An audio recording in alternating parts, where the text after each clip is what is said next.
राष्ट्रगान प्रारंभ करो।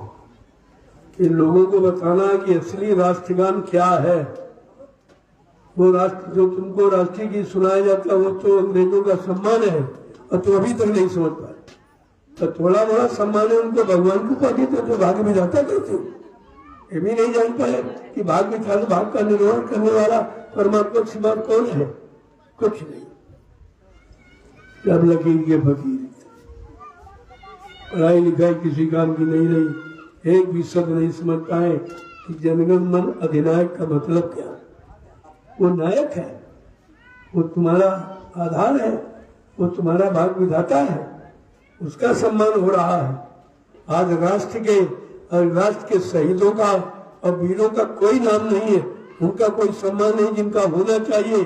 और सम्मान उनका जिन्होंने देश को 350 वर्ष लूटा, 250 वर्ष, 200 वर्ष देश को गुलामी में जकड़ के रखा और अब भी तुम उनका सम्मान कर रहे हो।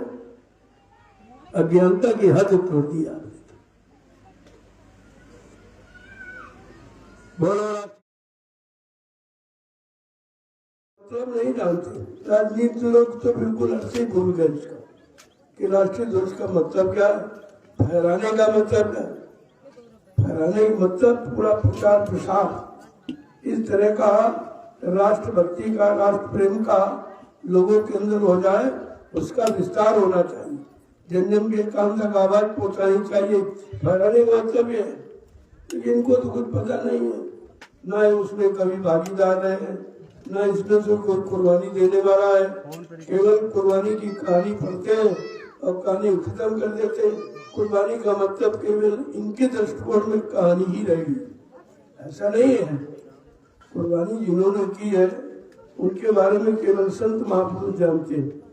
उनको पता है किसने किसने कैसे कैसे भाव विचारों में आकर देश के लिए कुर्बानी की थी।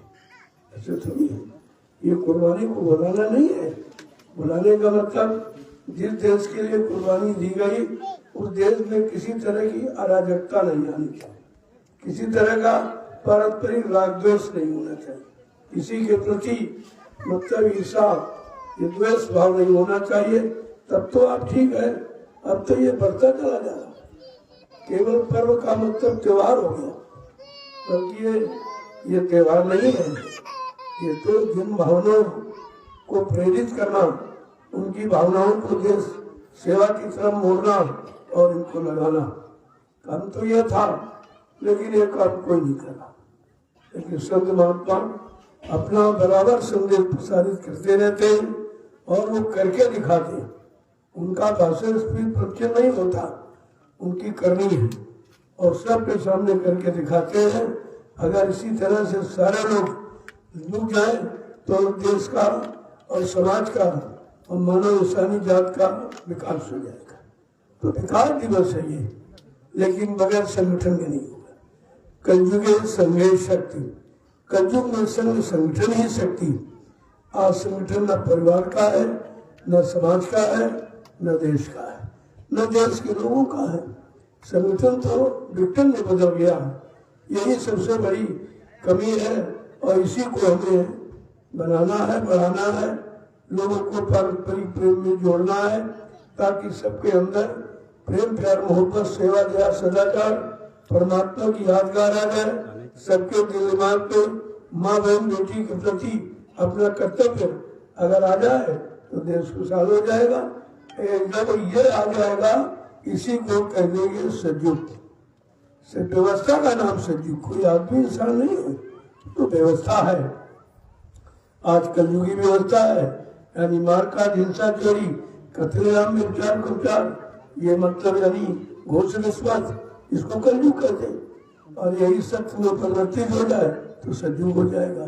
सज्जुग का ऐसे सच्चाई अर्थ यही है कि हमारी सबकी आंखें सत्य ही देखने लगे, कान सत्य ही सुनने लगे, वाणी सत्य बोलने लगे, पैरों से सच्ची जगह चल के जाने लगे, हाथों से सत्य सेवा धर्म करने लगे, मन से सच्चा संकल्प विकल्प करने लगे, बुद्धि से सच्चा निर्णय ले। इसको कहेंगे सज्जुग। सज्जुग कोई आदमी नहीं है, ये तो अभी कहीं दिखाई नहीं देती। संगत में नहीं है, संगत में भी अभी कुछ नहीं है। देरी सी बात की महापुरुष कहते हैं भाई मेरी तो सब तैयारी है, मैंने परिवर्तन का मसाला बना के तैयार कर दिया, जिस दिन तुमको उसके काबिल देखूंगा सौंप दूंगा। अब ये काबिलियत कैसे आएगी? अभी तो समय की भी पाबंदी नहीं है, इनको समय भी निश्चित इनका कोई नहीं, जो मन में आया सो खा लिया, मन में आया सो कर लिया, मन में आया जो बोल दिया। तो इसीलिए यही तो कलयुग है, मन मुक्ता ही कलयुग है। अगर मन मुक्ता के परे हो जाओ और सबके हित और कल्याण की बात सोचने लगो, उसी का नाम सतयुग होगा। अभी सतयुग की परिभाषा नहीं लोगों को मालूम, केवल सतयुग चिल्लाते सतयुग नहीं आया, सतयुग नहीं आया। हमने सतयुग आए कहीं तुमने दो रास्ते बंद कर दिए, सतयुग आने के रास्ते तुमने बंद कर रखे। ये चोरी और झूठ और छल कपट ये सतयुग आने देंगे? सतयुग ऐसे थोड़ी आएगा। जब किसी व्यक्ति को बुलाते हो, व्यक्ति को तुम्हारा समय है, तब उसके रास्ते को साफ करते हो, पानी का छिड़काव करते हो और तरह तरह की सजावट करते हो, खुशबूदार फूल को फूल डालते हो, फिर किसी तरह वो खुश हो जाए, आने वाला व्यक्ति खुश हो जाए। अब सतयुग आने की बात कर रहे हो तो सतयुग को खुश करने का कोई काम है तुम्हारा? भाई अभी तो कुछ नहीं, कुछ भी नहीं है। संगत में भी कुछ ऐसा कोई ऐसा व्यक्ति हमको नहीं दिखाई देता जिसको ये जिम्मेदारी सौंपे। कोई पाबंदी नहीं है तुम्हारे पास, समय की कोई पाबंदी नहीं है। और जिसको समय नहीं मानो उसको कुछ नहीं मानो। टाइम उसको तो टाइम इज मनी, समय ही सत्य है, समय ही धन है। जिसने समय को पकड़ लिया वो सफलता प्राप्त करता है। समय की जानकारी, समय की युक्ति, समय के सिद्धांत, समय के नियम, स्वयं का संयम जिसने अपना लिया वो समय का लाभ पाने का अधिकारी है। बाकी लाभ किसी को नहीं मिले। तभी सब लोग परेशान, दुख तकलीफ में, रोज ये बीमारी वो बीमारी, ये झगड़ा ये झंझट। अरे महापुरुष तो तुम्हारी बीमारी लिए बैठे, उनके पास कोई बीमारी नहीं। तुम्हारा स्पर्श है, तुम्हारे बुरे कर्मों का लेन देन है, एक तरह की गंदगी, हजारों किस्म की गंदगी तुम्हारी उठाते हैं। इससे वो बोझा इतना ज्यादा बढ़ गया है कि उनके शरीर को भी तकलीफ होती है, लेकिन वो इसको तकलीफ नहीं समझते। वो तो ये इसको सेवा कहते हैं। भाई हमको यही सेवा मिली, यह सेवा कोई लेगा नहीं उनके सिवा, यह सेवा कोई नहीं लेगा। दूसरे की परेशानी, दूसरे की बीमारी, दूसरे की गंदगी कर्मों की कौन लेगा? अपनी अपनी नहीं उठा पा रहे हो तो फिर तुम दूसरे क्या लोगे? लेकिन महापुरुषों का जीवन इसीलिए परमार्थ के कारण साधु धरा शरीर, वो परमार्थ समाज देश ही आते और काम करते रहते। उनका कोई जात, उनकी कोई जाति नहीं है, उनका कोई धर्म नहीं है, उनकी किसी तरह की कोई व्यक्तिगत व्यवस्था नहीं है। सार्वजनिक व्यवस्था सबके हित की होती। आज आपको यह सब करके दिखाया यार। हिंदुस्तान विश्व में कहीं चले जाओ, जो व्यवस्था नैमिषारण्य में कहीं नहीं आपको मिलेगी। इस तरह का प्रेम अभी कहीं नहीं, इस तरह का संगठन कहीं नहीं, इस तरह की निस्वार्थ सेवा करने वाला अभी कहीं नहीं। उनको सबको कुछ न कुछ चाहिए, लेकिन यहाँ जो प्रेमी आया है उससे आप पूछो भाई मिट्टी क्यों डाल रहे, कोई मजदूरी मिलेंगे? कहते नहीं भाई मजदूरी के लिए थोड़ी आए। कल भाई क्या चाहिए आपको? कल कुछ नहीं चाहिए, हमको आदेश पालन करना है। जब आदेश पालन करेंगे उनकी जो इच्छा होगी वो दे देंगे। इसको कहते हैं निस्वार्थ सेवा, इसी को कहते हैं परमार्थ सेवा।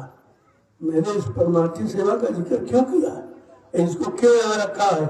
यही भूमि विश्व में ऐसी है जहाँ परमार्थी सेवा हो सकती है और कहीं नहीं। क्यों?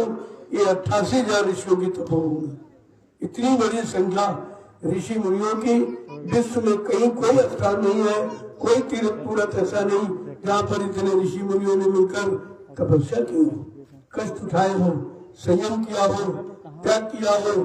किसके लिए? आने वाली जनरेशन के लिए, आने वाली पीढ़ी के लिए। आज आपको अवसर दिया गया है। मैं 12 वर्ष से लगातार यही संदेश दे रहा हूँ कि अभी जागो, अभी चेतो, इस भूमि को समझो। 1997 में जब कार्यक्रम हुआ था नैमिषारण्य, जहाँ अपना सदगुरु धाम बनारसम, उसी के बगल नदी किनारे हुआ था 97 में 10 जुलाई से 23 जुलाई तक 10 वर्ष 10 दिवसीय कार्यक्रम गुरु पूर्णिमा का था। आखिरी दिन महापुरुष ने क्या उच्चारण किया था, कि 88,000 ऋषियों की तपोभूमि है, बच्चा यही से सतयुग के अंकुरण निकलेंगे। जिस स्थान में सतयुग का आगमन होगा वो स्थान कितना परम पवित्र होगा और इतिहास में अग्रगण्य होगा। लेकिन अभी तक नहीं लोग समझ पा रहे। बच्चों को भूल जाते हो, वादों को भूल जाते हो, सिद्धांतों को भूल जाते हो, तभी तुम तो भर जाते हो रहेंगे। जय गुरुदेव नाम प्रभु का, जय गुरुदेव नाम प्रभु का, जय गुरुदेव नाम प्रभु का, जय गुरुदेव नाम प्रभु का, प्रभु का प्यारा नाम। अब आप लोग संगठित होकर ये राष्ट्रीय ध्वज के नीचे अपनी एकता का, अखंडता का संकल्प लो कि हमको संगठित होकर रहना है, चाहे परिवार हो, चाहे समाज हो, चाहे देश हो। ये संगठन है, ये संगठन का ध्वज है। ये संगठन की परिभाषा बताता है, लेकिन संगठित कोई नहीं। न राज के लोग संगठित है, न धर्म के लोग संगठित है। जब राज एक ही है तो एक ही होना चाहिए। 50 पार्टियां बना डाली, ये क्या है? ये विघटन है। ये सबका स्वार्थ झलक रहा है। सिर्फ अपने अपने स्वार्थ के लिए खड़े हैं। तो सेवा, धर्मार्थ, परमार्थ कोई नहीं कर रहा। किसी के समझ में नहीं आता। न राजनीति के लोग समझ रहे हैं, उनमें कितने फिरके हो गए, कितनी पार्टियां।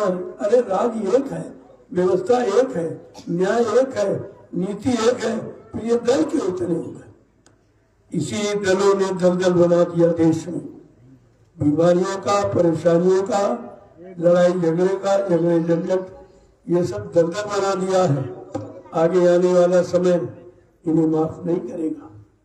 महापुरुष पहले से कह रहे, माफी किसी को नहीं मिलती। गलतियों की क्षमा होती है, और जानबूझकर और स्वार्थ में कोई काम करोगे उसकी क्षमा नहीं होती। यह है राष्ट्र ध्वज, जो अभी तक बराबर लोग कह रहे हैं वो व्यक्तिगत अंग्रेजों का सम्मान आप उनकी प्रशंसा कर रहे हो। जनगण मन का मतलब समझते हो? और उसको कहते भाग विधाता था। जिन्होंने सारे हिंदुस्तान का भाग बिगाड़ा उसको भाग विधाता कहते। ये भी नहीं पता इन लोगों को है कि हम देश का सम्मान कर रहे हैं, देश के शहीदों का सम्मान कर रहे हैं, कि उन्हें जिन्होंने देश को गुलामी के चंगुल में फंसा रखा उनका सम्मान कर रहे हैं।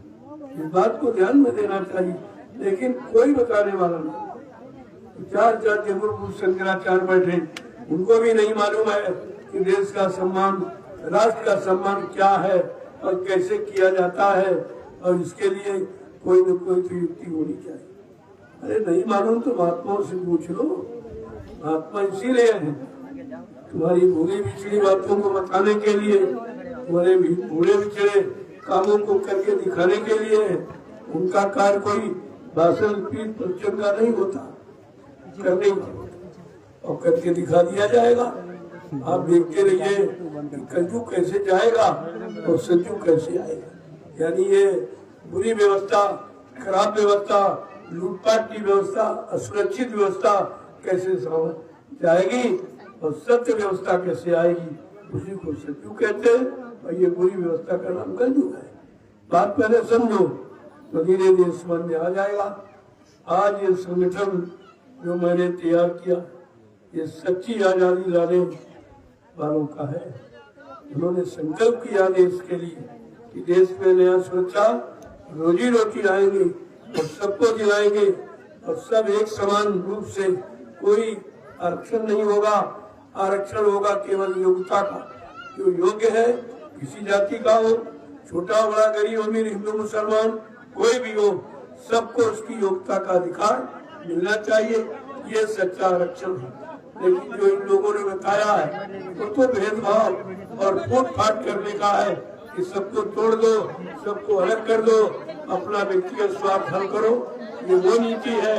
इसलिए आपको राजनीति, धर्म नीति, प्रेम नीति, नीति नीति, न्याय नीति समझनी पड़ेगी। एक बात, जब तक संतों की शरण में नहीं आएंगे आपको कोई सत्य का ज्ञान नहीं होगा। सब झूठ में फंसाया गया और आज भी फंसा रहे।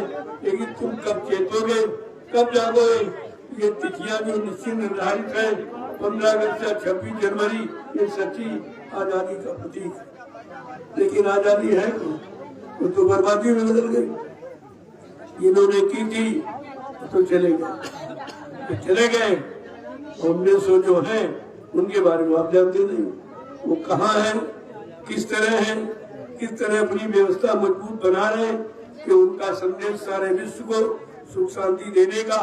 वो एक जगह नहीं बैठा रहेगा, वो सारे विश्व की जो व्यवस्था बनाएगा वो सारे विश्व को देख रहा है, जा करके सबको मतलब यानी संगठित कर रहा है, सबको संदेश दे रहा है। उसका काम एक जगह केंद्रित होने का नहीं है, क्योंकि वो व्यक्तिगत नहीं है, वो व्यक्तिगत व्यवस्था के लिए नहीं है, वो तो सार्वजनिक व्यवस्था जो सबके हित और कल्याण की है, उस व्यवस्था के बनाने में अपना सारा समय लगा रहा है। आप उनको क्या समझोगे, क्या जानोगे? केवल कहानी रूप में पढ़ लेते हो, और कहानी भी ये स्वार्थी लोगों की लिखी हुई है।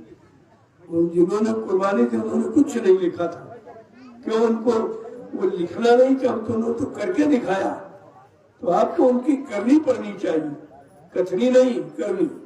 कथनी तो इन स्वार्थी लोगों ने मिला जुला के बना दिया है, और आपको वही सुनाया जाता, वही तुम सुन के इधर उधर कह रहे हो, सुना रहे हो, वो इसीलिए तुम्हारी बातों पर कोई ध्यान नहीं दिया जा रहा। अगर सुनाने और लिखने और पढ़ने के अलावा अगर करनी पर उतर जाओ संगठित करके, तो परिवर्तन कोई रोक नहीं सकता, किसी की ताकत नहीं। किसी युग में नहीं रुका, अब क्या रुक जाए? लेकिन जब तक तुम कथनी बकनी और सुनने के चक्कर में हो तब तक कुछ नहीं होगा। मैं लिख के दे दूंगा, कुछ भी नहीं कर सकती, क्योंकि कलयुग में संगठन ही सब कुछ है। जिसके पास संगठन है उसके पास शक्ति है, जिसके पास शक्ति है वो सब कुछ कर सकता, उससे कौन पार पाएगा? तो आपको अपनी जनशक्ति संचय करो। मैं बार बार यही कहता हूँ, जनशक्ति जनबल आपसे इकट्ठा करो। और तुम्हारा इतना बड़ा जनबल है जो बिखर गया है, कुछ लोगों ने, स्वार्थी लोगों ने उसको बिखेर दिया, इधर उधर कर दिया है। धीरे धीरे अपने परिवार को संगठित करो। तुम्हारा परिवार जन कल्याण के लिए 45 करोड़ का, इतनी बड़ी संख्या आज भी विश्व में किसी राजनीतिक दल के साथ या धार्मिक व्यक्ति के पास इतना जनमत नहीं है।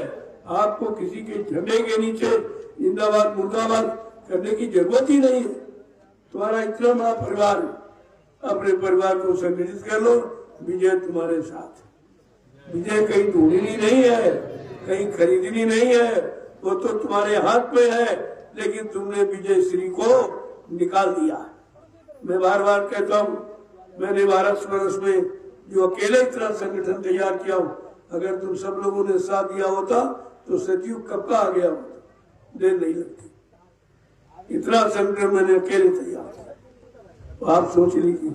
और विरोध में तमाम तरह का विरोध है, तमाम तरह का झगड़ा रहा, तमाम तरह के लोग आए तरह तरह से, मतलब भड़काने वाले। लेकिन मैंने अपना काम बंद नहीं किया, लगातार चलता रहा। आज 12 वर्ष के बाद ये जनशक्ति की फुलवारी दिखाई दे रही है। अभी तो यहाँ कुछ ही लोग आए, बड़े बड़े कार्यक्रम में भी कुछ ही लोग आ पाते, पूरे नहीं आ पाते। पूरे आ जाए तो कहीं जगह ही नहीं है।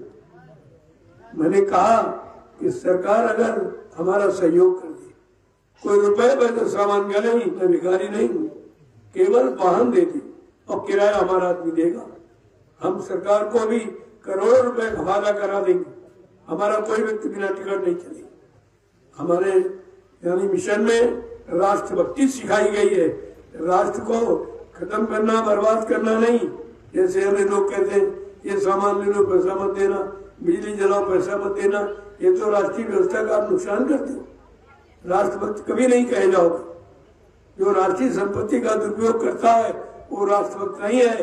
राष्ट्रीय संपत्ति का तुम्हारा क्या बिगाड़ती है, लेकिन जो जिम्मेदार है उनको उनके हाथ से राष्ट्र को छीनना व्यवस्था ये आपको करनी चाहिए। तो तुम यही करते हो, बिजली पानी नहीं देंगे और व्यवस्था बिगाड़ दो और बिगड़ जाएगी और पीछे से युग चला जाएगा। जितना बिगाड़ते रहोगे उतना सत्युग पीछे हटता जाएगा। उसी में आपकी देरी है। तमाम बेचारे चले गए, तमाम चले जाएंगे, और जब तक सच्चाई अच्छाई आप में नहीं आएगी सत्युग आने वाला नहीं है। इन बुराइयों में नहीं आएगा, इन राग द्वेषों में नहीं आएगा, पारस्परिक संघर्षों में नहीं आएगा। पर कहीं अपनी मानवनीति ठीक करो, मानव विचारों को ठीक करो, तब कहीं कुछ देखने को मिलेगा। तुम सबको ठीक देखना चाहते हो और अपने आप को ठीक करना नहीं चाहते, तुम देखोगे कैसे? तुम्हारा नजरिया उस तरह का नहीं होगा। अरे भाई, सत्य बोलने वाला सत्य को पहचानता है, चोरी करने वाले चोरी को पहचानता है, सीधा सिद्धांत है। जब तक आप अपने आप को नहीं बदलोगे आप बदलाव परिवर्तन नहीं देख सकते, वो देखने को नहीं मिलेगा। और सब इसी चक्कर में कि बाबा जी किसी देश से ले आए और हमको दे दे सत्युग, ऐसा नहीं है। तुम्हारे अंदर है वो सत्युग कलयुग दोनों आपके अंदर। जब तुम बुरे कर्मों में, बुरे भाव में, राग द्वेष में, झूठ छल कपट में, ईर्षा में, व्यभिचार कुपचार में चले जाते हो, इसी का नाम कलयुग है। और इससे अलग हो जाओ और सत्य चितानंद में आ जाओ तो आप सत्युग में आ गए। वो तो तुम्हारे अंदर बैठा, कहीं से नहीं लाना। अब धीरे धीरे ये कलयुग से ही लोगों को खींचा गया। ये जितने लोग आए हैं एक कलयुगी विचारधारा इनको बताई गई, उसको छोड़कर तब सत्युगी व्यवस्था में शामिल हुए। अभी शामिल हुए हैं, किया नहीं कुछ। जिस दिन करने लगोगे तो तुम्हारे साथ, तुम्हारे सामने खड़ा दिखाई देगा सत्युग कि मैं आ गया हूँ, मैं तुमसे बहुत प्रसन्न हूँ, तुमने हमको बुलाने में कई बड़ा अच्छा व्यवहार किया, बर्ताव किया है। तब आएगा, थोड़ी आएगा। अब इस बात को समझते नहीं। अभी कोई जिम्मेदार नहीं है, किसी जिम्मेदारी को निभा सके ऐसा व्यक्ति कोई नहीं अभी कि जिसको हमें जिम्मेदारी दे दे। जहाँ छोड़ दो वही काम बिगड़ जाता। जब ये सांसारिक भौतिक काम नहीं आप संभाल सकते हो तो आध्यात्मिक तुम्हारे बस का ही नहीं। उसकी तो तुमने शुरुआत भी अभी नहीं की, इसलिए लगे रहोगे तो कभी न कभी सफलता तुम्हारे चरण चूमेगी। लेकिन कैसे? सच्चाई, ईमानदारी से, मेहनत से, परिश्रम के साथ। अपने परिश्रम पर विश्वास करो, दूसरे का नहीं। किसी का मिल जाए, किसी का छीन लो, ये परिश्रम काम नहीं करेगा। ये तो पाप के बोझों को और बढ़ा देगा। यही कारण है जो तुम मुनाफा कहते हो, यही सबसे बड़ा कलयुग है। मुनाफे को मतलब समझते हो? कहाँ से मुनाफा आया?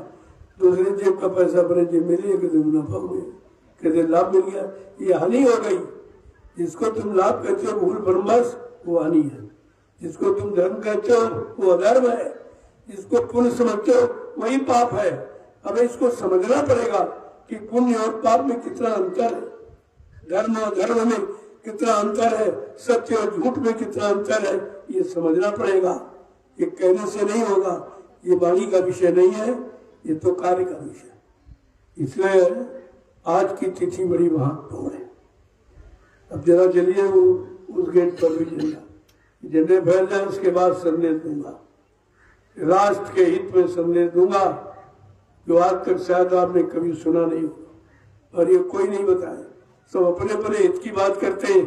मैं राष्ट्र के हित की बात करता हूँ, मैं देश समाज के हित की बात करता हूँ, और वो अपने हित की बात कह रहे हैं। सब, चाहे धर्माचार्य हो, चाहे राजनीतिक लोग हो, ये सब अपने अपने मान सम्मान प्रतिष्ठा की बात करते हैं।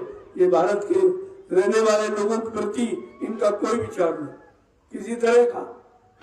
इसलिए संगठन विघटन में बदल गया और इनको बेटित करना इनका कर्तव्य है कि फूट डालते रहो और मतलब यानी अपना स्वार्थ हल करते रहो।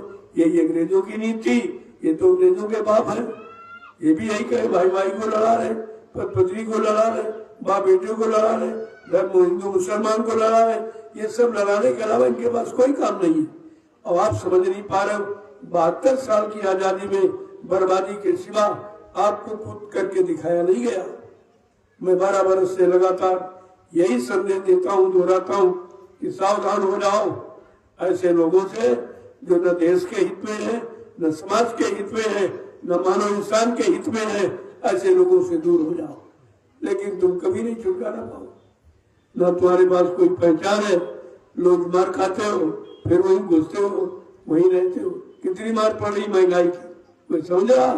बेरोजगारी कितनी बड़ी मार, आज पढ़ा लिखा बच्चा दर दर की ठोकरें खा रहा, लेकिन तुम रहोगे वहीं।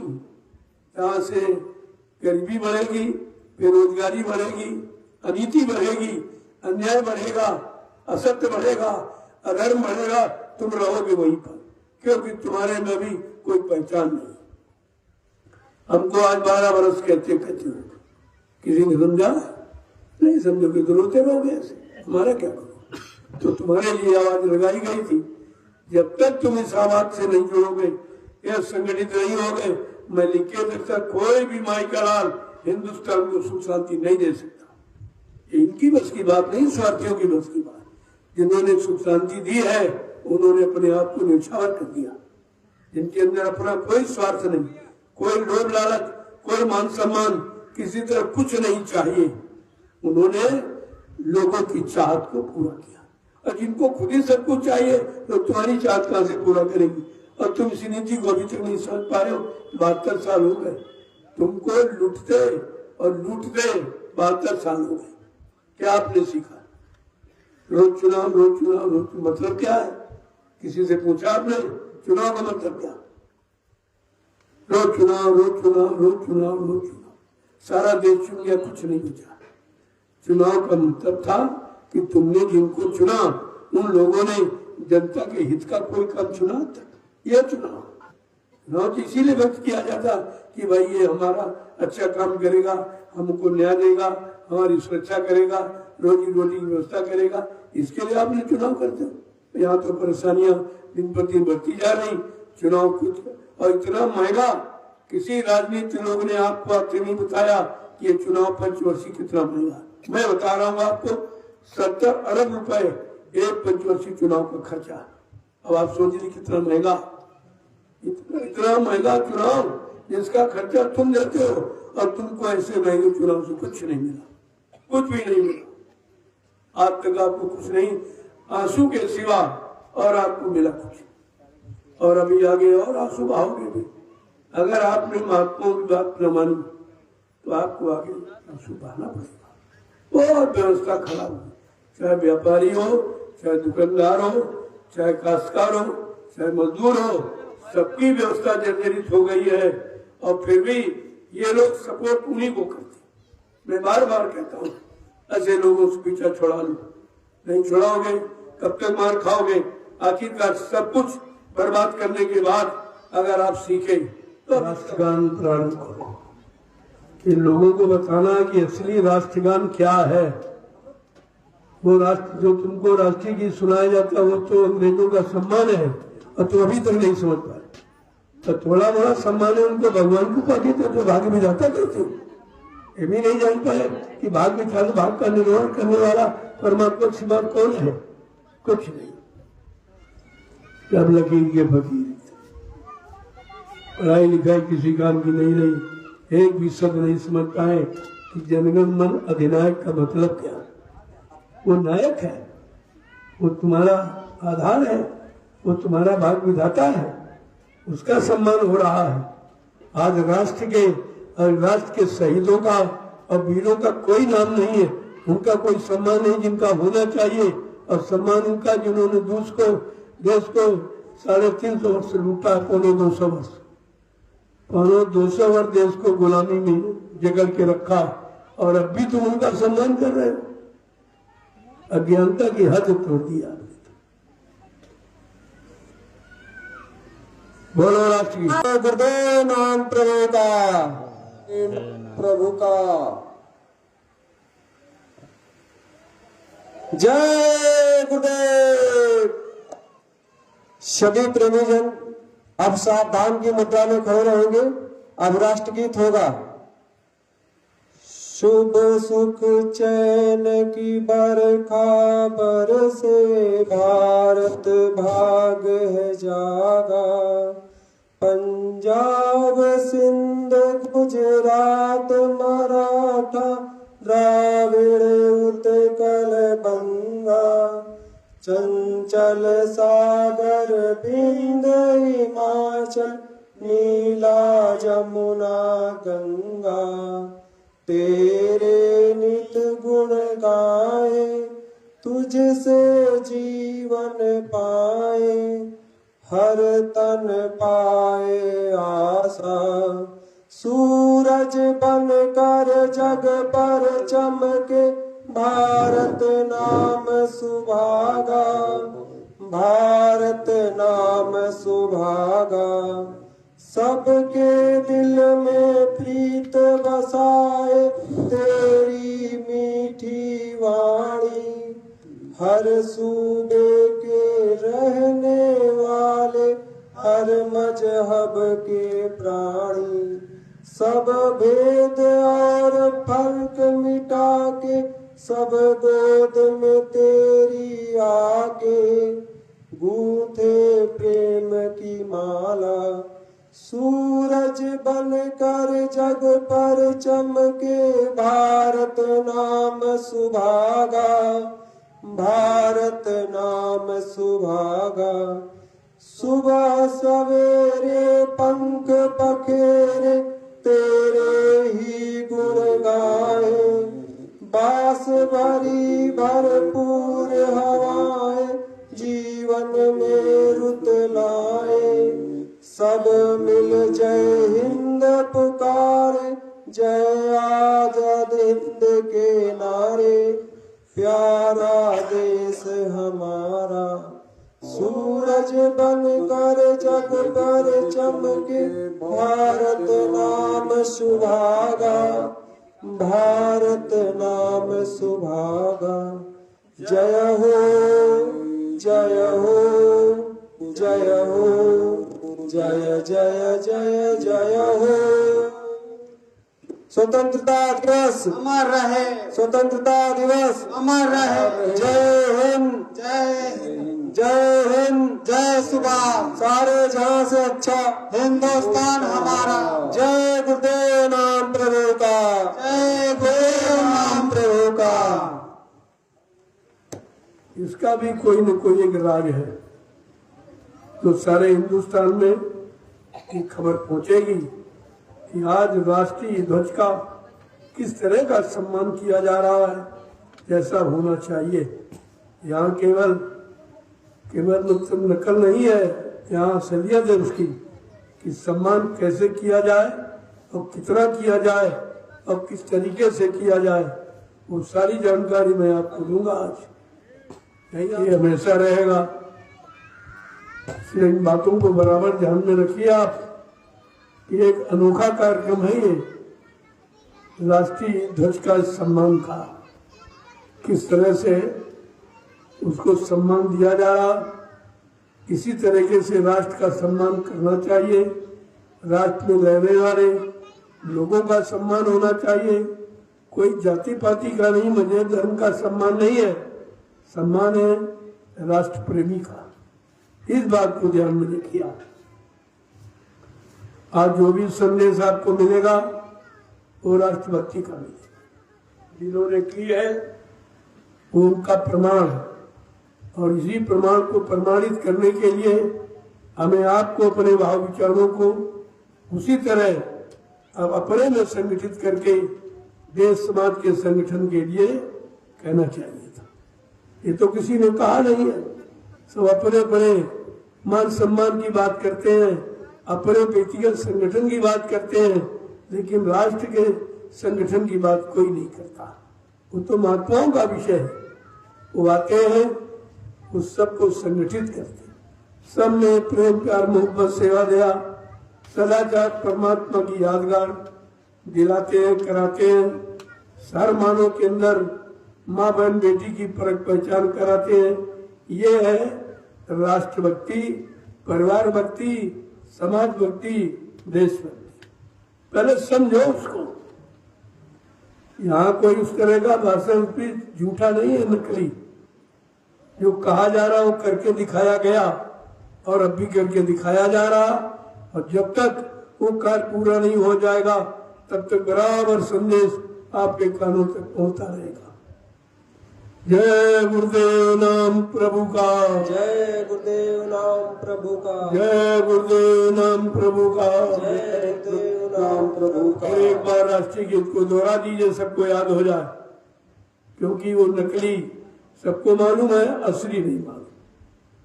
आज राष्ट्रगीत की असलियत क्या है वो आज आपके सामने खोल के रखी जा रही, फिर उसको सुन लीजिए, याद कर लीजिए।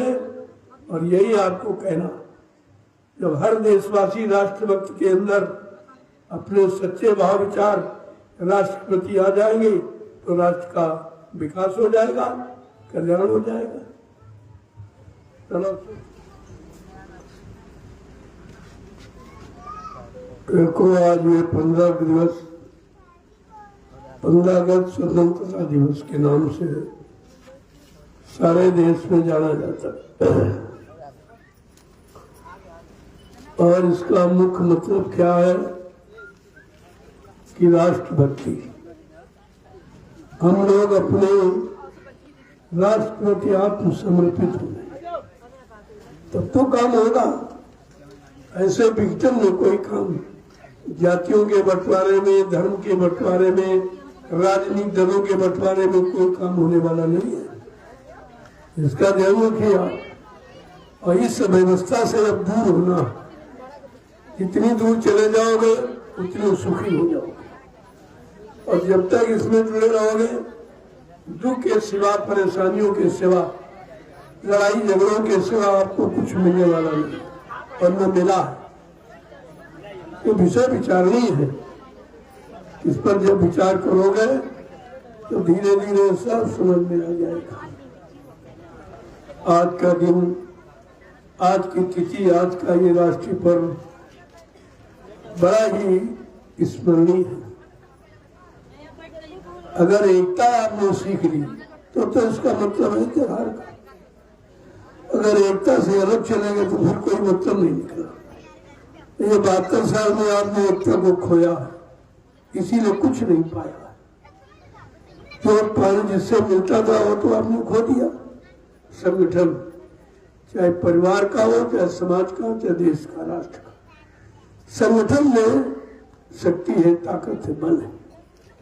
और संगठन आप अगर तोड़ दोगे तो परिवार की शक्ति खत्म, समाज शक्ति खत्म, देश की शक्ति और राष्ट्र की, तुम्हारी सबकी शक्ति समाप्त हो जाएगी। फिर हर व्यक्ति तुमको परेशान करेगा। हमारी गुलामी का कारण यही था कि हम लोग संगठित न होकर विघटन में आ गए और चंद लोग मुट्ठी भर अंग्रेज आए और पौने 200 वर्ष आपको गुलाम बना के रखा। ये हमारे संगठित भाव की कमजोरी थी। यही कमजोरी जब आपके अंदर आई तो 350 वर्ष मुसलमानों ने हिंदुस्तान पर राज किया, यानी हिंदुओं पर मुसलमानों का राज 350 वर्ष। ये तुम्हारी कमी, ये तुम्हारी संगठित भाव की कमी, पारस्परिक प्रेम प्यार मोहब्बत की कमी थी, जिसके कारण आज ये मुट्ठी भर नेता जो तुमको गुलाम बना के रखे हैं, ये भी हमारे संगठन की कमजोरी ही है। जब तक हम संगठित नहीं होंगे, हम अपने कर्म कर्तव्य को समझेंगे नहीं, हमारा मानवाधिकार क्या है हम जानेंगे नहीं, तब तक सुख शांति आपको नहीं मिलेगी। इतना पैसा इकट्ठा कर लो, कितने दुकान मकान जमीन बना डालो, कितने बाल बच्चे पैदा कर लो, लेकिन शांति नहीं मिलेगी। सुख शांति तो संगठन में है। और आपने समझा नहीं, अभी तक 72 साल हो गए विघटन में, ये सब विघटित करके अपना निजी स्वार्थ हल कर रहे हैं। और तुम जो कि त्यों परेशानियों में बढ़ते जा रहे हो, मुसीबतों में बढ़ते जा रहे हो, महंगाइयों में फंसते जा रहे हो, गरीबी में बढ़ते जा रहे हो, बेरोजगारी तुम्हारे ऊपर चढ़ती चली जा रही। तुम कब जागोगे, कब चेतोगे, कब समझोगे, कब इस गुलामी से मुक्त होगे, ये तो समझना पड़ेगा आपको। मैं 12 वर्ष से लगातार यही संदेश आपको दे रहा था, पूरे हिंदुस्तान में घूम घूम कर। मेरे साथ एक भी आदमी नहीं था, सिर्फ अकेला। ये 12 वर्ष में ये संगठन तैयार हुआ, देख लीजिए आप। विश्वास वो चीज है, अगर अपने गुरु पर, अपने मालिक पर विश्वास है तो सफलता तुम्हारे पीछे चलेगी। वो मैंने आपको दिखा दिया और आपके सामने है। नहीं तो जंगल में इतने व्यक्ति को इकट्ठा नहीं कर सकता। कितना बड़ा ज्ञानी ध्यानी विज्ञानी हो, कितना बड़ा धर्मवान बलवान बुद्धिमान हो, लेकिन जंगल में बिना स्वार्थ के इतने लोगों को इकट्ठा कोई नहीं कर सकता। ये आपके सामने पहली पहचान है, क्योंकि मैंने संगठन तैयार किया। पहले मैंने अपने अंदर अपना संगठन बनाया, अपनी बुद्धि का, अपने ज्ञान का जब संगठित कर लिया, तब ये संगठन आपके सामने दिखाई दिया। सर्वप्रथम तो अपने मन बुद्धि चित्त का संगठन बनाओ। अगर आपस में नहीं रहेगा तो मन अलग जाएगा, बुद्धि अलग जाएगी, मत चित्त अलग जाएगा, तो आप विकसित हो जाओगे। पहले अंदर में अपना संगठन तैयार करो कि हमारा मन बुद्धि चित्त तन हमारे साथ है कि नहीं। जब ये सब तुम्हारे साथ हो जाएंगे तब बाहर विजय पाना उतना ही आसान हो जाएगा, क्योंकि मन बुद्धि चित्त शरीर सबके पास है। जिसने अपने को जान लिया उसने सब कुछ जाना, अपने को पहचान लिया सबको पहचान लिया, अपना काम कर लिया वो सबका काम कर सकता। जिसने अपना ही कल्याण नहीं कर पाया वो तुम्हारा क्या करेगा। इस बात पर हमेशा विचार रखना चाहिए। आज ये तिथि बड़ी महत्वपूर्ण है हमारे भारत देश के लिए, लेकिन ये संगठन का पर्व है। वो हिंदू मुसलमान सिख ईसाई चारों धर्मों के लोग संगठित होकर आजादी को लाने की तैयारी की थी और कुर्बान हो गए। वो नहीं देखा कि हम हिंदू हैं कि मुसलमान हैं कि सिख ईसाई, ये कुछ नहीं देखा, केवल भारत देश देखा। अपनी जन्मभूमि जन्मभूमि देखी कि हमारी जन्मभूमि है, हमारा देश, हम देश के लिए कुर्बान हो रहे हैं, किसी जात पाति के लिए नहीं। तब यह संगठन तैयार हुआ था। आज इस 72 साल के इन लोगों ने क्या किया, सबको विकसित कर दिया, सबको लड़ा दिया आपस में कि जब सब लोग लड़ जाएंगे संगठन कमजोर हो जाएगा, तो हम जब चाहेंगे तब इन पर विजय प्राप्त कर लेंगे। और वही हो रहा, वही होता रहा, और जब तक तुम नहीं जाओगे तब तक होता रहेगा। इसलिए बार बार आपको प्रेरित किया जा रहा, कम से कम अपनी बात तो समझे आप। जब अपनी समझ लोगे तो दूसरों के भी समझ में आ जाएगी, क्योंकि जो तुम हो वही सब है। जो सुख आपको चाहिए सबको चाहिए, जो तकलीफ तुमको है दूसरों की भी हो सकती। इसलिए जो बुरा व्यवहार दूसरे को आपका बुरा लगता है, कृपया वो व्यवहार आप दूसरों के साथ न करें। यह शिक्षा होनी चाहिए। शिक्षा का मतलब कोई व्यापार नहीं है, कोई भ्रमित करना, लोगों को मतलब नहीं, अपनी निजी स्वार्थ नीति में फंसना, यह शिक्षा का काम नहीं। शिक्षा का काम है सब अपने अपने में स्वतंत्र हो जाओ, अच्छे काम में, अच्छे विचारों में, अच्छी नीतियों में आप स्वतंत्र हो जाओ, और स्वतंत्रता पूर्वक जब कोई कार्य करोगे तो सफलता आ जाती। किसी बात का अगर अंदर में टेंशन रहता है फिर वो काम नहीं होता। और सबसे बड़ा इस समय टेंशन यही है कि परिवार विकसित हो रहा है, परिवार की स्थितियां खराब हो रही हैं, रहने के साधन खराब हो रहे हैं, आमदनी के साधन कम हो रहे हैं, दिनों दिन टैक्स महंगाई बढ़ाई जा रही है। अगर आपके पास आमदनी नहीं तो कोई देगा नहीं।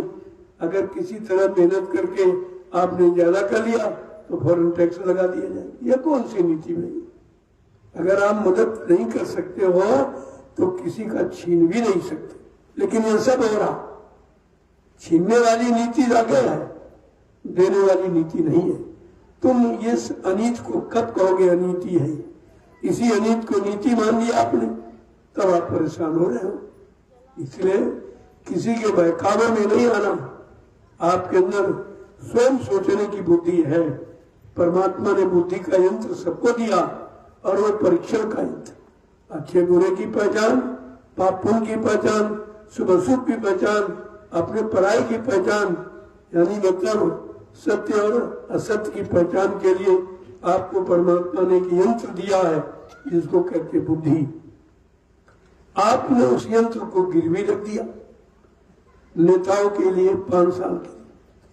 जब कोई सामान गिरवी में रख दो तो उसका अधिकार आप पर खत्म हो जाए। आपने मतदान बुद्धिदान नहीं है, इसको 5 साल के लिए आप बेच देते थे, फिर 5 साल में कुछ भी करे तुम कुछ कह नहीं सकते, तुम्हारी सुनी नहीं जाएगी, तुम कितना रोज चिल्लाओ। ये कोई नीति है? ये कोई अधिकार है? कम से कम ये तो समझना चाहिए, लेकिन कोई कहने वाला नहीं। ऐसा समय आ गया कोई अच्छी सच्ची बात कहने वाला न सुनने वाला है न कहने वाला है। तो फिर ऐसे समय में क्या आप उम्मीद करते हो कभी अच्छा समय आ जाएगा, कभी किसी को सुख शांति मिल जाएगी? अरे अभी क्या, अभी तो आगे और बढ़ेगा, इतना बढ़ेगा कि सच्चे ईमानदार मुश्किल से रोटी पाएंगे। इतना खराब समय आ रहा, घोर कंकाल जिसे कहेंगे। तो हर तरफ से अनीति अनीति दिखाई देगी, हर तरफ अधर्म धर्म दिखाई देगा, हर तरफ यानी मतलब आपको परेशानियां नजर आएंगी। अभी तो कम है, आगे बढ़ता जा रहा।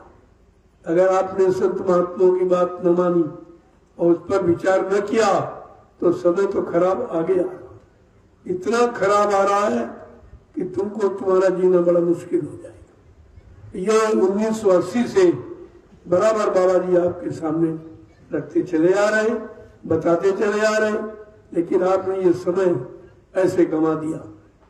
ऐसे मतलब यानी वो हंसी मजाक में आप समझते रहे, अरे महात्मा कोई हंसी मजाक नहीं करते, वो तो तुम्हारे हित की बात, तुम्हारे लाभ की बात यानी करते हैं, और तुमको ये सब मिल जाए तुम्हारा अधिकार, वो उसकी बात करते हैं, वो अपने अधिकार की बात नहीं करते। बाकी जितने सब अपने अधिकार की बात करते, हमको वोट दो, हमको गद्दी मिल जाए, हमको ये मिल जाए, हमको ये मिल जाए। लेकिन भारत की जनता के लिए कल हमारा इससे कोई मतलब नहीं। जनता को मिले ना मिले, लेकिन जनता से हमको मिल जाए, इसके अलावा कोई नीति नहीं रह गई। तो आप कल समझो कि नीति की अनीति है, यही अनीति आपको आज परेशान कर रही। इसी को महात्मा बराबर संकेत कर रहे हैं, नीति अनीति में अंतर करना सीखो, सत्य और झूठ में अंतर करना सीखो। झूठी कसम, झूठी सत्य जो भगवान को साक्षी करके उठाई जा रही है, आप ये नहीं समझ पाए, जो भगवान का नहीं है तुम इंसानों का क्या होगा, कैसे हो जाएगा? जो भगवान को कुछ नहीं समझता और सब शपथ खाते, ईश्वर को साक्षी करके कहते मैं ये प्रतिज्ञा करता हूँ, मैं देश के प्रति अपने अच्छे भाव रखूंगा, सबकी सेवा करूंगा, सबको न्याय सुरक्षा रोजी रोटी की व्यवस्था करूंगा। लेकिन है क्या? जो भगवान से झूठ बोलता है, क्या तुम इंसानों से सच बोलेगा? क्या इसकी भी उम्मीद रखते हो? आप जब शपथ लेते तो उसको आप सुना करो, कैसी कैसी शपथ, और करना कुछ नहीं, 1% भी नहीं कर।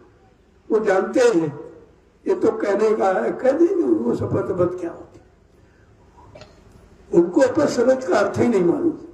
काला कह रहा है कह देंगे, कह देते बस, और सुनने वाले सुन लेते, कहने वाला कह देता, न कहने वाला करता न सुनने वाला समझता। जब दोनों लोग अनभिज्ञ रहोगे तो फिर एक दूसरे को लोग लूटते ही रहे, कभी आप नहीं समझ पाओगे। आज ये 15 अगस्त 1947 को याद करने का दिन है कि वो कितना देश के भविष्य का अच्छा समय था, देश को गुलामी के बंधनों से मुक्त कराने का समय था, और शहीदों की कुर्बानी की कितनी महान तिथि थी, ये याद रखना चाहिए। वो तो सब खत्म है, एक बांस का डंडा लगाया, 3 रंग का कपड़ा लगा, कहते बस झंडा फैल गया, पर इसके अलावा कुछ नहीं जानती। अरे भाई 3 ही रंग क्यों, 4 रंग हो सकते हैं, या एक ही रंग हो सकता था। और तिरंगे की बात नहीं समझाई, तिरंगे का मतलब क्या, कौन से 3 रंग का, सत्य अहिंसा प्रेम। जब 3 लोगों से अपने अंतःस्थल को रंग लोगे तब तिरंगा तुम्हारे में लहराएगा, तुम्हारे में फहराएगा और तुम्हारे में काम। इसलिए राष्ट्रगीत आज आपको सुनने को मिला है। जो अभी तक आप राष्ट्रगीत गाते तो अंग्रेजों का सम्मान था, वो जिसने तुमको गुलामी में जकड़ा उसी का सम्मान। जनगण अभिनायक मतलब समझते हो, ये उसका व्यक्तिगत नाम था अंग्रेज का, और उसको भाग्य विधाता करके यानी भगवान की उपाधि दे करके आप सम्मानित करते रहे अभी तक, और नई रात को समझ पाए हो। लिहाजा अब इस गुलामी के चंगुल से मुक्त होना है और असली जो आजादी है उसके करीब बढ़ना। आप लोग चलिए, मैं भी आपके साथ रहूंगा, मैं तो साथ ही रहता हूँ, मैं हर स्थिति में तुम्हारे साथ हूँ। आगे आने वाली व्यवस्था भी के बारे में आपको बताता रहता हूँ कि नहीं ऐसे काम करो, ऐसे काम करो। अपना संगठन, अपनी जनशक्ति मजबूत करो, जो सबसे बड़ा इंसान का बल है। ये बल जिसके पास है उसको कोई हरा नहीं सकता, कोई नहीं हरा सकता, कोई जीत ही नहीं सकता। आप आपकी देखो, ये आजादी के प्रतीक है ये लोग, उनको देखिए आप, इनमें कितनी दृढ़ता, कितनी मजबूती है अपने विचारों की, जबकि इनके पास संगठन नहीं है। अगर संगठन होता तो अब तक काम हो जाता। मैं यही कह रहा हूं कि व्यक्तिगत अपना संगठन तुम तो ठीक बनाए हो, लेकिन जनशक्ति आपके पास नहीं है। और कलयुग में बगैर जनशक्ति के काम ये है। जय हिंद का मतलब जय गुरुदेव ही है। क्या जय गुरुदेव को गुरु की, विश्व गुरु हो भारत देश, और हिंद यानी हिंदुस्तान हो भारत, बात तो वही है। हिंदुस्तान की जय करो, क्या देश की भी जय करो। और ये वही हिंदुस्तान विश्व का गुरु रहा है और रहेगा, इसलिए जय गुरुदेव का मतलब यह है। गुरु का मतलब है सम्मान से, इसलिए जय गुरुदेव और जय हिंद कोई अंतर नहीं, एक ही चीज है, एक ही चीज है, अलग नहीं है। जब तक अलग अलग समझते रहोगे आपका संगठन खराब बना रहेगा। एक ही में रहो, एकजुट होकर के हमें अपनी आजादी को कायम रखना है, और जो आजादी हमारी बर्बादी में बदल गई है उसको पुनः फिर सच्चाई में लाके बदलना है। ये हमारा आपका कर्तव्य है। जय गुरुदेव नाम प्रभु का, ये बोलिए। प्रभु ये सारी सत्ता का मालिक है। जो जो शक्तियां आई वो प्रभु के द्वारा ही आई, उनको प्रभु ही माना गया। अब आप उन शक्तियों के बारे में जानते नहीं हो तो व्यक्तिगत नाम लेने लगते। वो नाम थोड़ी लेना है। अरे भाई, पढ़े का नाम नहीं लिया जाता, और लिया जाता तो सम्मान के साथ लिया जाता। इसलिए हमें उसका नाम नहीं लेना है, हमें व्यक्तिगत उसको सम्मान के साथ लोगों के सामने रखना है कि हमें किस तरह से उनका सम्मान करना है। सम्मान ही उनका नाम है। अगर सम्मान नहीं तो आप नाम नहीं ले रहे हो, आप बदनाम कर रहे हो। इसलिए मैं बराबर कहता रहता हूं कि भाई सम्मान की दृष्टि से उन महापुरुषों की पूजा करो जिन्होंने देश के लिए अपने आप को बलिदान कर दिया और कुछ नहीं अपने को समझा, परेशानियों और दुख तकलीफों को एकदम अपने हाथ में लेकर के और आजादी के लिए कूद पड़े थे। आज उनको कौन याद कर रहा, क्योंकि उस समय का कोई व्यक्ति है नहीं, किसी ने वैसे काम किए नहीं है, कोई दुख तकलीफ तो उन्होंने उठाई नहीं है। इनको क्या पता कि तकलीफ कैसी हुई, आजादी को लाने में कितनी परेशानी हुई, कितने घर बेघर हो गए, कितनी माताएं निपूती हो गई, कितने बहनों का सुहाग उठ गया। ये सब हुआ है, ऐसे नहीं है, सब हुआ। तब आजादी का दर्शन हुआ था, आज तो कुछ नहीं, क्योंकि वो लोग हैं नहीं, ना वो लोग हैं, न उनके मानने वाले, न उनको समझने वाले, न उनको याद करने वाले भी लोग हैं। केवल कहते हैं, करते नहीं। करना ही उनको याद करना, जो उन्होंने किया उस काम को हम करें, तब तो आप उनको याद कर रहे हो, आप उनको मानते हो। केवल नाम लेना ये तो बदनाम करना। नाम तो बड़े का लिया ही नहीं जाता, उसमें कोई सम्मान नहीं आपका। इसलिए मैंने कहा था कि जय हिंद जय, ये इसमें उनका सम्मान है, इनमें उनका नाम भरा है। गुरु में सब आ जाते हैं। गुरु माने मार्गदर्शक, जो मार्गदर्शन करता हो देश का, समाज का, धर्म का, वो गुरु है। उसको उसका व्यक्तिगत नाम गुरु का नहीं लिया जाता, गुरु मान करके उनके सिद्धांतों को अपनाया जाता है और गुरु ही समझकर उनकी पूजा की जाती है। बात तो आपको समझनी चाहिए। मैंने किसी का विरोध किया ही नहीं कभी, क्योंकि विरोध करना हमारे सिद्धांत पे नहीं है। जब सब देशवासी हैं, सब अपने ही हैं, विचारों में मतभेद हो गया, अच्छाई सच्चाई न जानने के कारण, तो विचारों को उनको संगठित करो, उनको सम्मान मान के साथ इकट्ठा करो और धीरे धीरे सब अपने अपने हो जाएंगे, आपका काम शुरू हो जाएगा। जब तक तुम बेगाने की बात करते हो, वो बेगाना है, वो इस जाति का है, वो छोटा है, वो गरीब है, वो अनपढ़ है, यही आपकी कलुषित भावनाएं संगठन को यानी विघटन में बदल रही है। हमें ये सब हटाना है। बोलो जय गुरुदेव नाम प्रभु का, जय हिंद, जय गुरुदेव।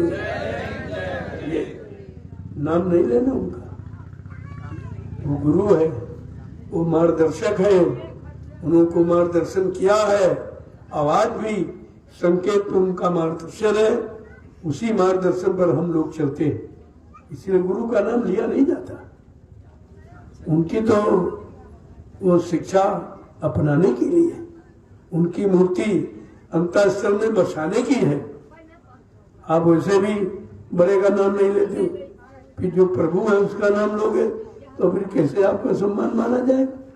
ये न जानने के कारण मैंने कई बार कहा, भाई नाम मत लो, उस नाम को सुशोभित करो, सम्मानित करो, मर्यादा रखो अपने मालिक की। जब मालिक समझते हो, कर्ता धर्ता समझते हो, प्रभु समझते हो, सम्राट समझते हो, तो नाम नहीं लिया जाता। उनके शरीर का नाम नहीं लिया जाता, उनके काम का नाम है गुरु। गुरु माने मार्गदर्शक, पथ प्रदर्शक, डायरेक्टर को गुरु कहते। यहाँ कोई व्यक्ति की बात नहीं सिखाई जाती, यहाँ तो सरमत की बात की जाती। अब लोग नहीं समझ पाते, वो कहते हैं भाई बाबा जी को जय गुरुदेव कहते। हमने कहा बाबा जी जय गुरुदेव नहीं है, ये क्यों बोलते हो यार? वो तो इंसानी शक्ल अलग है और काम करने वाली रूहानी शक्ल अलग है। वो दोनों चीजें अलग है। ये तो मार्गदर्शन के लिए शरीर है, कहा शरीर से जीव जगाओ और नूरानी से घर पहुंचाओ उधर की तरफ। तो दोनों रूप आपको चाहिए। जय गुरुदेव नाम प्रभु का। अब आप लोग चलो दयालबाग शांति निकेतन आश्रम, ये गुरु पूर्णिमा में नया नाम दिया गया। आप चलो, चल के अनुभव करो शांति वहां है कि नहीं। ऐसे नहीं दिया गया ना कुछ। देख मैं अब की बार पूरे कार्यक्रम नहीं रहा, गुरु पूर्णिमा का पूरा कार्यक्रम 1 महीने मैंने कल्पवास वहीं किया था और वहीं से लोगों को संदेश देता रहा और बराबर इशारा करता रहा। वहीं से मैंने देखा कि स्थान बड़ा पवित्र है, इसका नामांकन होना चाहिए। तो दयालबाग शांति निकेतन आश्रम उसको नाम दे दिया। आज उसी में राष्ट्रीय ध्वज प्रथम बार फहराया जाए। राष्ट्रीय ध्वज का सम्मान है। ये कपड़ा और बांस की लकड़ी और रस्सी नहीं है, ये हमारी डोर है। डोर माने शक्ति, ताकत है। अब वो 3 रंग सत्य हिंसा प्रेम का है। ये तो इन लोगों ने मालूम नहीं, क्योंकि ये लोग अपने अनुसार सबको तो रंग नहीं पाए। कोई कपड़ा रंगे रोज ऐसे किया, बस लड्डू बांटा, प्रसाद बांटा, बस हो गई कुर्बानी। यही कुर्बानी कहानी बना के रखे हो। कुर्बानी कुर्बानी है। मैं ये सब लोगों के कानों तक पहुंचा दूंगा कि कुर्बानी और कहानी में कितना अंतर है। तुम कहानी में मत फंसो, कुर्बानी में आओ। अपने अंदर काम क्रोध लो, मोह की कुर्बानी करो, ईर्ष्या राग द्वेष की कुर्बानी करो। कुर्बानी का मतलब कोई शरीर नष्ट कर देना नहीं होता। जो समझोगे नहीं तो फिर फंस जाओगे। ऐसे लोग भ्रमित हो गए बेचारे, अपना नुकसान कर बैठा। तो समय से समय को जानना और समय से समय को समझना और समय से अपने आप को बदलना, यही तो ज्ञान है, यही बुद्धि है, यही आपको करना चाहिए। आप बदल नहीं पाए हो, खाली समय की बात चिल्लाते हैं, कलयुग जा रहा, सतयुग आ रहा, तो कहाँ जा रहा, कहाँ आ रहा? तुम्हारे से भी गया ही नहीं, और न तुम्हारे में आया है, तो ये कहने से नहीं होगा, वो करना पड़ेगा। इसीलिए देरी है, बाकी देर पूछो। मेरी तरफ से कोई देर नहीं, मेरी तरफ से सब संगठन व्यवस्था सब तैयार है। आप लोग उसके लायक बन जाओ, ये ले लीजिए। ये कोई साथ लेने जाने वाली चीज थोड़ी है। जो देश समाज की है वो देश समाज के लिए रहेगी, कोई साथ कुछ भी आप ले नहीं जा सकते। इसी बात को समझ लो, तो ये ज्ञान भी ले जाने वाला नहीं है, यही के लिए, और ज्ञान शक्ति भी यही के लिए, शरीर और शरीर शक्ति यही के लिए है। अगर यही लगा दो, वही अमर हो जाते, वही अमर हो जाते। जय गुरुदेव नाम प्रभु का। चलो सब लोग, मैं भी चलूंगा, वही प्रसाद वितरण होगा, जब वही प्रसाद पैक कर लो, वही चलो, सबको पकड़ा दिया जाए। आइए सही लोग आओ। वो ये वीर शहीद है, अभी इनको कोई नहीं जानता, बाकी सब हमसे भी लोग कहते स्वाधीन भारत वाले तुम्हारे पास स्वाधीन नहीं, स्वाधीन हो नहीं तो गुलाम हो, सीधे तुम कहते हो स्वाधीन। अरे कहो हम सब स्वाधीन, हम सब स्वतंत्र हैं, हम सब आजाद हैं अपने अच्छे काम को करने के लिए। अच्छा अपना न्याय, अपनी व्यवस्था पाने के लिए हम सब आज़ाद हैं, और यही आज़ादी हमारी छीन ली गई, हम पराधीन हो गए। अब कुछ लोग जानते हैं, वो कहते हैं, लेकिन तुम उनकी बात मानते नहीं, कहते वो स्वाधीन भारत है, तुमको गुलामी भारत, गुलामी भारत क्यों ना, मैं नहीं समझ पाता। कहा जा रहा है कि हम स्वाधीन भारत वाले हैं, तो आप कौन भारत वाले हैं? गुलाम वाले हैं। वो भारत वाले है ही नहीं, भारत के ही नहीं। अगर भारत को तो भारत के लिए कुर्बानी होनी चाहिए, अगर राष्ट्र हो तो राष्ट्रभक्ति होना चाहिए। तो गीत तो गाते हैं अंग्रेजों का, जनगण मन अधिनायक, भारत भाग भी जाता, इसलिए गुलामी में रखा,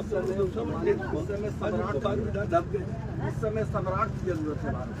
मराठे तो मुख्य है, मराठे को समझना मुश्किल है। हमारा किडनैप है, इतना प्यार कौन कर सकता, फिर वही बात, कोई नहीं कर सकता, वो स्वतंत्र है, तो कोई पकड़ ही नहीं सकता, वो हवा तक नहीं लगेगी, हवा तक करना बहुत दूर है, हवा तक नहीं लगेगी, वो किसी के हाथ आने वाले नहीं है। कोई कह रहा कहे कि हम ये पकड़ लिया, अभी हाथ लगने ऐसा महापुरुष हट के भाई ना संतोष साइड हो, संतोष भाई साइड हो। नहीं मालिक, आप तो आते हैं कि महात्मा किसी समय आ गया। संतोष भाई थोड़ा नीचे हो, संतोष भैया नीचे। अपने मन से कोई कह रहा है ऐसा, लोग समझ जाएंगे जय गुरुदेव वाले लोग। एक बात मालिक अभी हैं, संतोष भाई नीचे हो जाइए। जय गुरुदेव का कहानी बना रहे हैं क्यों? संगठन तो इंतजार कर रहा है। पाउस करिए, नहीं कब्जा पाउस करिए, पाउस है इसको दीजिए आगे बढ़ा के। समय आ रहा, समय का थोड़ा इंतजार करो, तुम्हारी वीडियो बना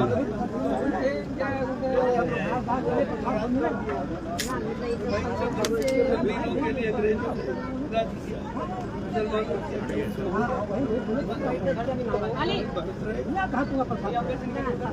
अब ये है कि हम भारतवासी संगठित नहीं हो पाए,